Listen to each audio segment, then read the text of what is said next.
Bonjour tout le monde, c'est Star Wars Absolute et aujourd'hui j'aimerais revenir sur deux points qui personnellement me dérangent dans la nouvelle trilogie Star Wars.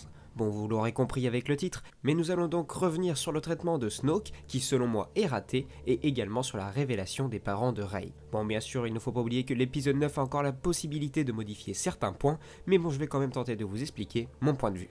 Concernant Snoke, le premier argument des personnes appréciant le traitement réservé à ce personnage, c'est qu'à l'époque de la sortie de l'épisode 6, le retour du Jedi, on ne connaissait pas grand chose de l'empereur. Car oui, en effet, la prélogie n'existait pas. Mais quoi qu'il en soit, nous en savions quand même beaucoup plus sur l'empereur. Car ce qu'offrait la trilogie originale, c'était du contexte. En effet, dès l'épisode 4, on sait que l'Empire et donc l'Empereur est au pouvoir depuis plusieurs années maintenant, et pas besoin de savoir comment ils sont arrivés là, c'est juste le pouvoir établi à l'époque du film, contre lequel nos héros vont se dresser. Dans l'épisode 7 et dans l'épisode 8, on ne sait jamais vraiment qui commande ou qui dirige quoi. Est-ce que le Premier Ordre est une véritable menace connue par la galaxie? Est-ce que des secteurs de la galaxie autres que les régions inconnues sont contrôlés par le Premier Ordre? Ou est-ce bien que la Nouvelle République est impeccablement installée et n'a peur de personne? Non, on n'en sait rien. Rey nous dit bien dans l'épisode 8 que les flottes du Premier Ordre suite à la destruction d'Osnion Prime vont commencer à contrôler l'ensemble de la galaxie, mais au final, qu'est-ce qu'on en sait? Rien.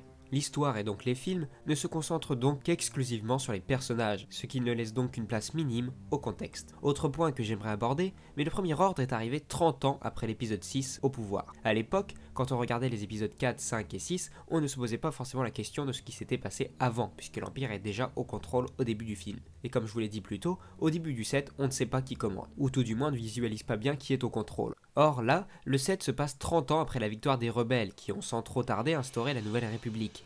La question est donc, comment un ordre aussi puissant a pu arriver à devenir aussi menaçant sans qu'il ne se soit jamais fait arrêter par la République? Et deuxièmement, comment un nouveau Sith, ou tout du moins une personne usant extrêmement bien des pouvoirs du côté obscur, est sorti de nulle part sans aucun maître pour lui apprendre ses pouvoirs? Car dans ce qui nous est raconté, Sidious est le dernier Sith connu, et il est mort. Question, comment a-t-il fait? C'est à ce genre de questions que les films devraient répondre. Peu importe qu'il soit Dark Plagueis ou n'importe quel autre Sith paumé au fin fond de la galaxie, mais qu'on nous explique comment il a fait pour obtenir ses pouvoirs, pour amener un peu de cohérence et de lien entre ces deux trilogies.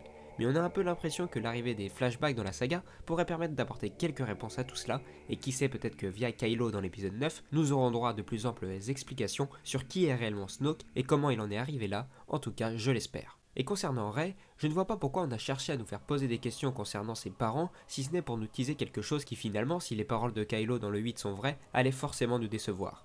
Parce qu'on le savait tous, si c'était une Skywalker, on aurait dit mais c'est pareil que la révélation de Vador dans l'épisode 5, donc bon. Et là on nous dit que ses parents étaient des ivrognes inconnus. Alors toutes ces théories, vous trouvez pas que ça fait un peu pétard mouillé, non? Selon moi, il n'aurait pas fallu axer autant ces deux épisodes sur qui sont les parents de Rey, car ces films ne font que ça. Dans le 7, elle nous dit qu'elle reste sur Jakku en attendant que ses parents reviennent, on nous montre le vaisseau dans lequel ils seraient partis, et dans le 8, lorsqu'elle se rend dans la grotte, c'est ce qu'elle demande à l'espèce de miroir magique du côté obscur. Pour que vous puissiez voir peut-être un peu plus clairement ce que j'essaie de vous dire, je vais vous passer un extrait d'un vieil épisode du JDG, et qui selon moi convient parfaitement. C'est comme si, imaginez ça dans un film, c'est comme si vous faisiez monter l'intrigue et qu'il n'y avait aucun dénouement. C'est comme si dans Titanic, le bateau coulait pas, qu'il arrivait à New York et que le film s'arrêtait comme ça, tranquillement. Et puis regardez l'épisode 1, on découvre un Anakin jeune auprès de sa mère, donc le futur Dark Vador, je tiens à le rappeler, et au final tout le monde s'en fiche, ou tout du moins personne ne fait vraiment un rapprochement quelconque entre Shmi Skywalker et Dark Vador, parce que selon moi, à cause du fameux Je suis ton père, on a l'impression que la saga Star Wars n'est concentrée que sur des événements familiaux. C'est un peu le cas, il est vrai, mais à l'époque on s'en fichait de savoir qui c'était la mère de Dark Vador, et au final on s'en fout encore aujourd'hui, ça n'a aucune importance. Bon, si on continue, on va finir par tomber dans le moi j'aurais pas fait comme ça, et au final c'est pas très intéressant, ou tout du moins pas pertinent pour ce type de vidéo. Mais le seul moyen de corriger cela serait que Kylo aurait menti dans le 8, et on aurait enfin droit à la révélation sur Rey, mais ça me semble assez compliqué, car j'avoue notamment que j'ai du mal à voir le symbole derrière l'apparition de son propre visage sur le miroir magique. Est-ce que cela signifie que peu importe la révélation elle sera déçue, ou qu'au final peu importe le nom de ses parents elle sera elle-même? Franchement j'en sais rien, je ne sais pas. Enfin bref, dites-moi quels sont vos avis dans les commentaires, car très honnêtement ça m'intéresse. N'oubliez pas de débattre respectueusement dans les commentaires, je sais très bien qu'entre guillemets il y a deux clans depuis l'ère Disney, au moins deux clans d'ailleurs, la team spin-off et la team épisodique si on peut appeler ça comme ça, mais débattez en argumentant, n'ayez pas la faiblesse d'esprit de tomber dans l'insulte, car ça serait au final mauvais pour tout le monde. Enfin bref, je pense en avoir assez dit, et maintenant c'est à votre tour. Si le sujet de cette vidéo vous a plu, pensez au like et au partage, et moi il ne me reste plus qu'à vous dire à la prochaine. Ciao.